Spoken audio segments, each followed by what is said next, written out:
হিন্দু ধর্মে বিশ্বাস করা হয় মন্দির কেবল ইট পাথরের স্থাপন নয়, এটি একটি পবিত্র স্থান যেখানে দেবতারা নিজেরা বিরাজ করেন। হ্যাঁ প্রিয় দর্শক, আজ আমি আপনাদেরকে এমন একটি নতুন মন্দির নির্মাণ কাজ চলিতেছে, সেই মন্দিরটিকে দর্শন করাবো। অবশ্যই আপনারা আমার সম্পূর্ণ ব্লগের সাথে থাকবেন। প্রিয় দর্শক, উসমানীনগর কুড়ুয়া গ্রাম থেকে জানাচ্ছি সবাইকে স্বাগত। আসছিলাম কুড়ুয়া গ্রামে একটি কীর্তনে, এখানে এসে দেখতে পেলাম এই যে দূরে খুব চমৎকার এবং দারুণ আকর্ষণীয় একটি মন্দির। আমরা সেখানে যাচ্ছি সবাই মিলে, সঙ্গে রয়েছেন আমার মামা, তাদেরকে নিয়ে আমি যাচ্ছি আজকের এই মন্দির দর্শন করতে। আপনারাও আমাদের সঙ্গে সম্পূর্ণ ব্লগে মন্দিরটি দর্শন করবেন। তীর্থস্থান দর্শনে অনেক পূর্ণ লাভ হয়। আপনাদেরকে বলেছিলাম যে মন্দিরটা আমি পৌঁছে গেছি ইতোমধ্যে, সেই মন্দিরের সামনে এখনো রয়েছি। মন্দিরের পিছনে এখনো মন্দিরের নামটা এখনো অজানা রয়ে গেছে, কারণ এখানে প্রথমবার আসছি, স্থানীয় কেউকে পাইনি মন্দিরেরটা নামটা জিজ্ঞেস করার জন্য। আমরা সামনে গিয়ে দেখবো মন্দিরটি। সামনে থেকে যতটুকু দূর থেকে সুন্দর লেগেছে তার থেকে আরো অনেক দারুণ এবং চমৎকার লাগতেছে কাছে আসার পর। এত সুন্দরভাবে যে এটা নকশা তৈরি করা হয়েছে, আমার কাছে খুব দারুণ লেগেছে। আশা করি আপনাদের কাছে অনেক দারুণ লাগবে।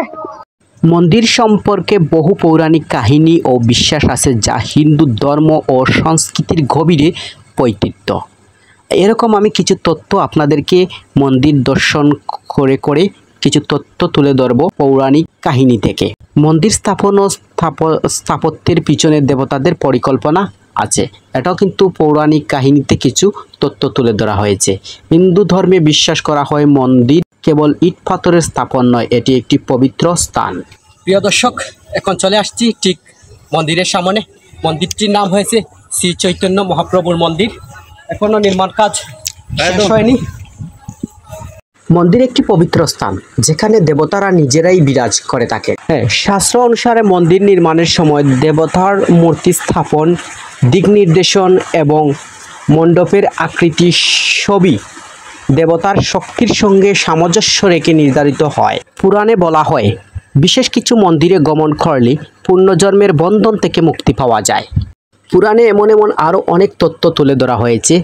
এই মন্দিরে প্রবেশের আগে ঘণ্টা বাজানো শুধু রীতি নয়, বিশ্বাস করা হয় যে এতে চারপাশের যে অপবিত্র শক্তি রয়েছে এগুলা দূর হয় এবং মন দেবতার আরাধনার প্রতি অগ্রসর হয়। বিজ্ঞানের ভাবেও একটি ধ্বনি তরঙ্গের মাধ্যমে জাগ্রত করে তোলে। মন্দির ভ্রমণ একটি আধ্যাত্মিক ও সাংস্কৃতিক অভিজ্ঞতা যা মানুষের মন ও আত্মাকে শক্তি দেয়।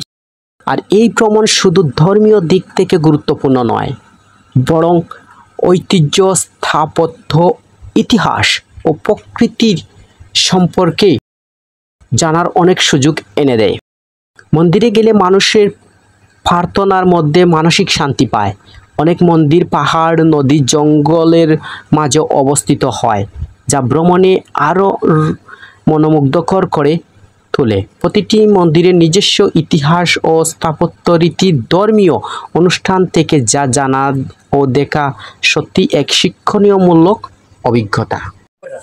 আমরা এখন ঠিক মন্দিরের বারান্দায় বসে রয়েছি।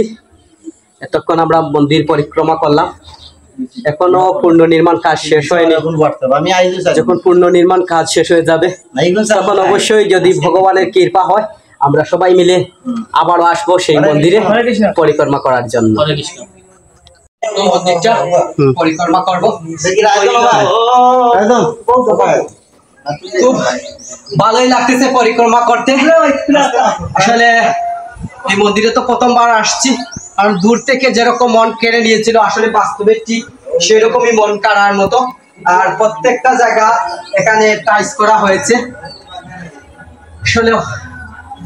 আর এখানে সবচেয়ে ভালো লাগার কারণ হচ্ছে বাইর হচ্ছে খোলা জায়গা, যে প্রকৃতির যে বাতাস খোলা এই মন্দিরে এসে ভক্তদের গায়ে লাগবে।